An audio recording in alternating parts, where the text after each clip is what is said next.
ബ്രഹ്മമുഹൂർത്തം എന്താണെന്നും ബ്രഹ്മമുഹൂർത്തത്തിൽ വിളക്ക് കൊളുത്തി ഈശ്വരനെ പ്രാർത്ഥിച്ചാൽ നമുക്ക് ലഭിക്കുന്ന ഫലങ്ങൾ എന്തൊക്കെയാണെന്നുമാണ് ഇന്നത്തെ വീഡിയോയിൽ പറയുന്നത്.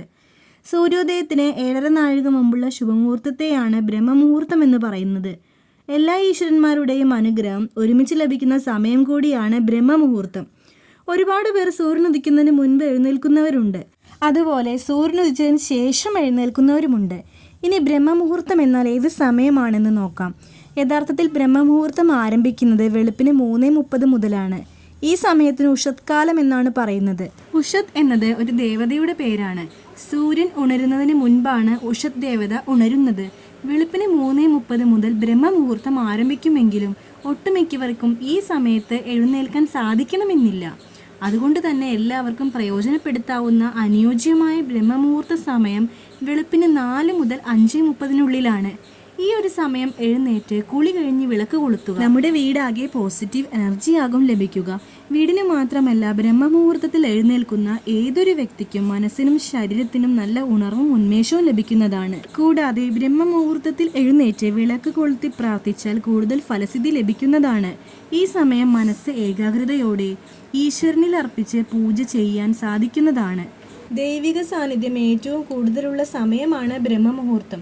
അതുകൊണ്ട് തന്നെ ഈ സമയത്ത് ചെയ്യുന്ന ഏതൊരു പ്രാർത്ഥനയ്ക്കും പൂജയ്ക്കും ഇരട്ടി ഫലസിദ്ധിയാണ് ലഭിക്കുന്നത്. നല്ല ജോലി ലഭിക്കാത്തവർ, സ്ഥിരമായി ജോലി ലഭിക്കേണ്ടവർ, വിവാഹ തടസ്സം നേരിടുന്നവർ തുടങ്ങി ജീവിതത്തിലെ ഒട്ടുമിക്ക പ്രശ്നങ്ങൾക്കും ബ്രഹ്മമുഹൂർത്തത്തിൽ കുളിച്ച് വിളക്ക് കൊളുത്തി പ്രാർത്ഥിച്ചു നോക്കുക. അതിൻ്റെ ഫലങ്ങൾ നിർവചിക്കാനാവാത്തതാണ്. ഇനി ബ്രഹ്മമുഹൂർത്തത്തിൻ്റെ പ്രത്യേകത എന്താണെന്ന് നോക്കാം. ഈ സമയം എല്ലാ ദേവീദേവന്മാരുടെയും സാന്നിധ്യം ഒരുമിച്ചുള്ളതാണ്. മറ്റുള്ള സമയങ്ങളിലെ നമ്മുടെ പൂജയെയും പ്രാർത്ഥനയെക്കാളും ഈ സമയം പ്രാർത്ഥിക്കുമ്പോൾ നേരിട്ട് നമ്മുടെ ഇഷ്ടദൈവത്തോട് നമ്മുടെ ആഗ്രഹം അല്ലെങ്കിൽ നമ്മുടെ ആവശ്യം ചോദിക്കുകയാണ് ചെയ്യുന്നത്. അതുകൊണ്ട് തന്നെ അങ്ങനെ ചോദിക്കുന്ന കാര്യങ്ങൾ വളരെ പെട്ടെന്ന് തന്നെ സാധിച്ചു കിട്ടുന്നതാണ്. ബ്രഹ്മമുഹൂർത്ത സമയങ്ങളിൽ പ്രാർത്ഥിക്കുവാനും പൂജ ചെയ്യാനും തീയതി, ദോഷനാളുകൾ ഇതൊന്നും നോക്കേണ്ട ആവശ്യമില്ല. കാരണം ഈശ്വര ചൈതന്യം നിറഞ്ഞു നിൽക്കുന്ന സമയമാണ് ബ്രഹ്മമുഹൂർത്ത സമയം. ഈ ഒരു സമയം കുളിച്ച് വിളക്ക് കൊളുത്തി പ്രാർത്ഥിച്ചാൽ നമ്മുടെ വീട്ടിൽ ലക്ഷ്മി ദേവി വസിക്കുന്നതായിരിക്കും. ലക്ഷ്മി ദേവി വസിക്കുന്ന വീട്ടിൽ ഐശ്വര്യവും സമ്പത്തും ധനവും താനെ വന്നു ചേരുന്നതായിരിക്കും. ഈശ്വരനെ പ്രാർത്ഥിക്കാൻ ഏറ്റവും നല്ല സമയം ബ്രഹ്മമുഹൂർത്തമാണ്. നമ്മുടെ വീട്ടിൽ ഐശ്വര്യവും സമ്പത്തും ഉണ്ടാകണമെങ്കിൽ വീട്ടിൽ ലക്ഷ്മി സാന്നിധ്യം ഉണ്ടാകണം. അതിനുവേണ്ടി വീട്ടിൽ നിത്യേന വിളക്ക് കൊളുത്തി പ്രാർത്ഥിക്കുക. വീട് വൃത്തിയാക്കുക. നമ്മൾ എപ്പോഴും സന്തോഷത്തോടെയും ഉണർവോടെയും ഇരിക്കുക.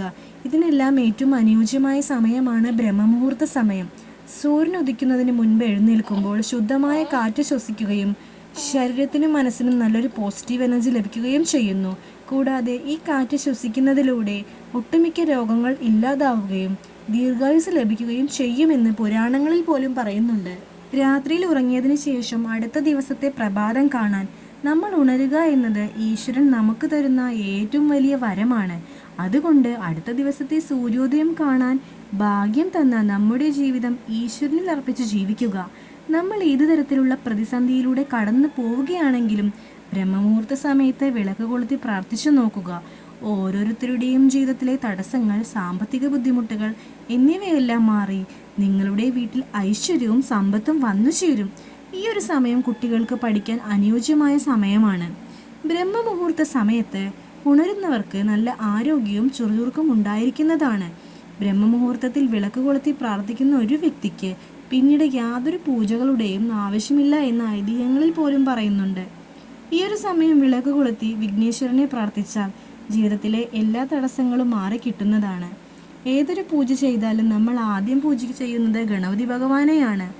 അങ്ങനെയുള്ളപ്പോൾ ബ്രഹ്മമുഹൂർത്ത സമയത്ത് ഗണപതി ഭഗവാനെ പ്രാർത്ഥിച്ചാൽ തീർച്ചയായും നിങ്ങളുടെ ജീവിതത്തിലെ എല്ലാ തടസ്സങ്ങളും മാറി ജീവിതത്തിൽ ഐശ്വര്യം വന്നു ചേരുന്നതായിരിക്കും. അതുകൊണ്ട് ഇന്നലെ വരെ നമ്മൾ എങ്ങനെയാണോ എന്ന് നോക്കാതെ നാളെ മുതൽ ബ്രഹ്മമുഹൂർത്തത്തിൽ കുളിച്ച് വിളക്ക് കൊളുത്തി ഈശ്വരനെ പ്രാർത്ഥിക്കുക. അതിനുശേഷം നല്ല ചുറുചുറുക്കോടുകൂടി നിങ്ങളുടെ കർമ്മങ്ങൾ ചെയ്യുക. നിങ്ങളുടെ ജീവിതത്തിലെ തടസ്സങ്ങളും പ്രയാസങ്ങളും മാറി ജീവിതത്തിൽ ഐശ്വര്യവും സമ്പത്തും വന്നു ചേരുന്നതായിരിക്കും. വീഡിയോ ഇഷ്ടപ്പെട്ടാൽ ലൈക്ക് ചെയ്യുക, കൂടുതൽ പേരിലേക്ക് ഷെയർ ചെയ്യുക. നിങ്ങളുടെ വിലപ്പെട്ട അഭിപ്രായങ്ങൾ കമൻറ്റ് ബോക്സിൽ രേഖപ്പെടുത്തുക. എൻ്റെ ചാനൽ ആദ്യമായിട്ട് കാണുന്നവരാണെങ്കിൽ ഒന്ന് സബ്സ്ക്രൈബ് ചെയ്തേക്കണേ. അതോടൊപ്പം ബെല്ലൈക്കൺ കൂടെ എനേബിൾ ചെയ്യുകയാണെങ്കിൽ എല്ലാ വീഡിയോസിലെയും നോട്ടിഫിക്കേഷൻ നിങ്ങൾക്ക് വളരെ പെട്ടെന്ന് തന്നെ കിട്ടുന്നതാണ്. Thanks for watching.